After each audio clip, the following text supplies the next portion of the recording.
दोस्तों, मैं डब्लू कुमार आप लोगों के लिए आज़ाद हिंद फौज, बेबल योजना तथा शाही नौसेना विद्रोह के बारे में बताना चाहते हैं। इससे बहुत सारे क्वेश्चन पूछा जाता है, जिसमें पहला क्वेश्चन है, आज़ाद हिंद फौज का गठन किस वर्ष किया गया था?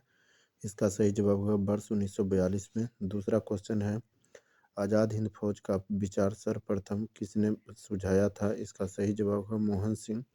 क्वेश्चन नंबर अगला है दोस्तों, जुलाई 1943 में रास बिहारी बोस ने आज़ाद हिंद फौज की कमान किसे सौंपी थी? इसका सही जवाब होगा सुभाष चंद्र बोस ने को। अगला प्रश्न है, नेताजी सुभाष चंद्र बोस ने स्वतंत्र भारत की अस्थायी सेना का गठन कहाँ पर किया था?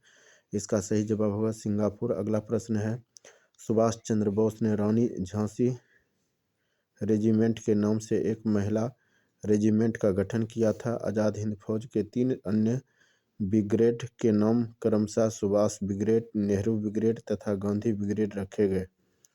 अगला प्रश्न है, किस देश के द्वारा सुभाष चंद्र बोस को अंडमान एवं निकोबार द्वीप सौंपा गया? इसका सही जवाब होगा जापान। अगला प्रश्न है दोस्तों, सुभाष चंद्र बोस द्वारा अंडमान तथा निकोबार का नया नामकरण क्या किया गया था? इसका सही जवाब होगा क्रमशः शहीद द्वीप एवं स्वराज द्वीप। अगला प्रश्न है दोस्तों, 6 जुलाई 1944 को आज़ाद हिंद फौज के रेडियो के एक प्रसारण में महात्मा गांधी को संबोधित करते हुए सुभाष चंद्र बोस ने कहा, भारत की स्वतंत्रता के लिए अंतिम युद्ध प्रारंभ हो चुका है। राष्ट्रपिता, भारतीय स्वतंत्रता के इस पवित्र युद्ध में हमें आपका आशीर्वाद चाहिए। अगला प्रश्न है दोस्तों, भारतीय स्वतंत्रता संघर्ष के दौरान किसने द फ्री इंडियन लीजन नामक सेना बनाई थी? इसका सही जवाब है सुभाष चंद्र बोस ने। अगला प्रश्न है दोस्तों, दिल्ली चलो, जय हिंद तथा तुम मुझे खून दो, मैं तुझे आज़ादी दूंगा का नारा किसके द्वारा दिया गया? इसका सही जवाब नेताजी सुभाष चंद्र बोस के द्वारा। अगला प्रश्न है, सुभाष चंद्र बोस को देश नायक की उपाधि किसके द्वारा प्रदान किया गया? इसका सही जवाब होगा रविन्द्रनाथ टैगोर के द्वारा। अगला प्रश्न है दोस्तों, महात्मा गांधी जी द्वारा सुभाष चंद्र बोस को देशभक्तों का देशभक्त की उपाधि दी गई थी।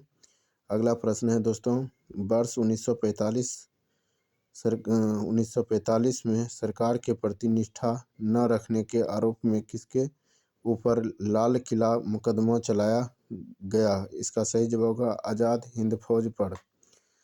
अगला प्रश्न है दोस्तों, ब्रिटिश सरकार ने आज़ाद हिंद फौज के सैनिकों एवं अधिकारियों को गिरफ्तार कर नवंबर 1945 में दिल्ली के लाल किले में उन पर मुकदमा चलाया, इसमें 3 अभियुक्तों प्रेम सहगल, गुरबख्श सिंह ढिल्लों एवं शहनवाज खान को फांसी की सजा तथा रशीद अली को 7 वर्ष कारावास का दंड निर्धारित किया गया, परंतु बाद में जनता के भारी विरोध के कारण उन्हें दोष मुक्त कर दिया गया। अगला प्रश्न है दोस्तों, किस वायसराय के द्वारा आज़ाद हिंद फौज के अभियुक्तों को क्षमा कर दिया गया? तो इसका सही जवाब होगा लॉर्ड बेवेल के द्वारा।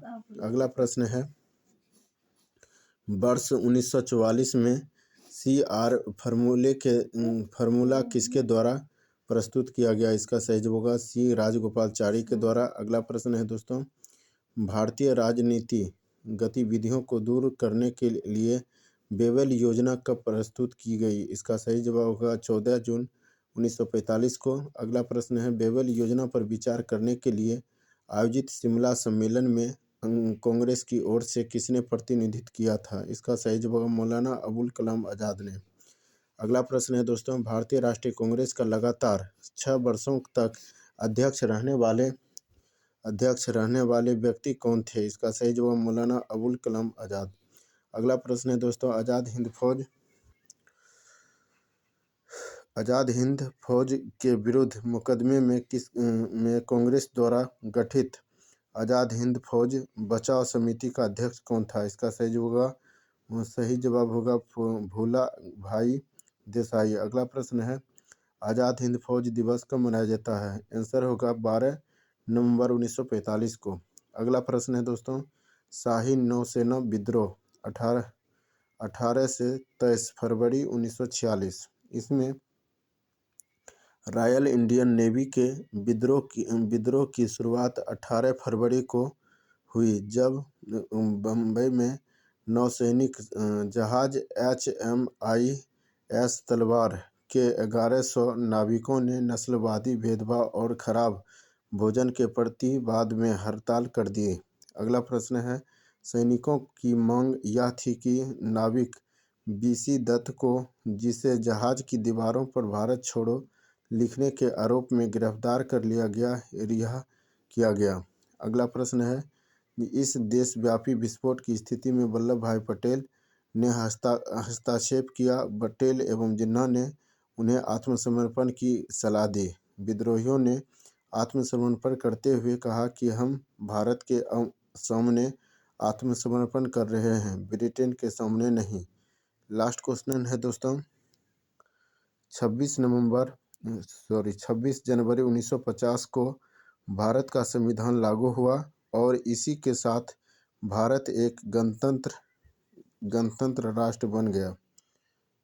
तो दोस्तों ये क्वेश्चन बहुत ही इम्पोर्टेंट है, जो क्वेश्चन बार बार BPSC में पूछा जाता है।